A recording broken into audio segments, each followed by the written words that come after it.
Helmet વગર દ્વિચક્રી વાહનો ચલાવતા સરકારી કર્મચારીઓ સામે શહેરમાં ડ્રાઈવ શરૂ। કલેક્ટર કચેરી, નર્મદા ભુવન, કુબેર ભુવન સહિતના સરકારી તમામ કચેરીઓ નજીક હેલ્મેટ સેફટી ડ્રાઈવ યોજવામાં આવી।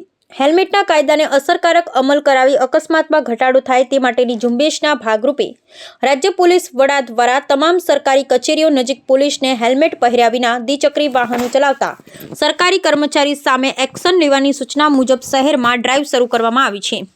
રાજ્યમાં જે રીતે દિન પ્રતિદિન અકસ્માતના બનાવો બની રહ્યા છે તેમાં ઘટાડો થાય, લોકો સુરક્ષિત રહે અને લોકોમાં જાગૃતિ આવે તે માટે ગુજરાત રાજ્યના પોલીસ વડા વિકાસ સહાય દ્વારા રાજ્યમાં હેલ્મેટના નિયમોનું યોગ્ય રીતે પાલન થાય તે માટે રાજ્યના તમામ સરકારી કચેરીઓના ગેટ પાસે ટ્રાફિક પોલીસને ગોઠવવાની સૂચના મુજબ શહેરના કલેક્ટર કચેરી, નર્મદા ભુવન, કુબેર ભુવન સહિતના તમામ સરકારી કચેરીઓ ખાતે ટ્રાફિક પોલીસ દ્વારા ડ્રાઈવ શરૂ કરવામાં આવી છે અને હેલ્મેટ વિનાના સરકારી કર્મચારીઓ સામે કાયદેસર કાર્યવાહી હાથ ધરવામાં આવી છે। આ અંગે ટ્રાફિક એસપી BM વ્યાસે જણાવ્યું હતું કે સવારથી કોઠી કચેરી, નર્મદા ભુવન, કલેક્ટર કચેરી સહિતના તમામ સ્થળોએ ટ્રાફિક પોલીસ દ્વારા વગર હેલ્મેટે દ્વિચક્રી વાહનો ચલાવતા સરકારી કર્મચારી સામે કાર્યવાહી હાથ ધરી છે। તે અગાઉ ટ્રાફિક અને સુરક્ષા જાગૃતિ માટે વિવિધ કાર્યક્રમો વડોદરા શહેર ટ્રાફિક પોલીસ અને પોલીસ વિભાગના સંયુક્ત ઉપક્રમે કરવામાં આવ્યા હતા।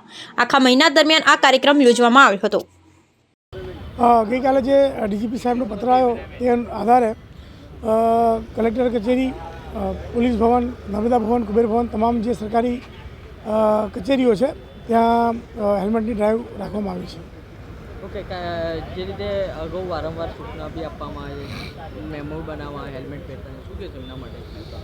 પબ્લિક અને તમામ વિરુદ્ધમાં જ્યારે કાર્યવાહી કરવાની ફરજ પડે છે, કારણ કે અવેરનેસના ઘણા કાર્યક્રમો કરવા છતાં પણ લોકો હેલ્મેટ પહેરતા નથી। એ જ અનુસંધાને ડીજીપી સાહેબ તરફથી સરકારી અધિકારી કર્મચારીઓ પણ હેલ્મેટ પહેરે તે માટે આ ડ્રાઈવ રાખવામાં આવી છે।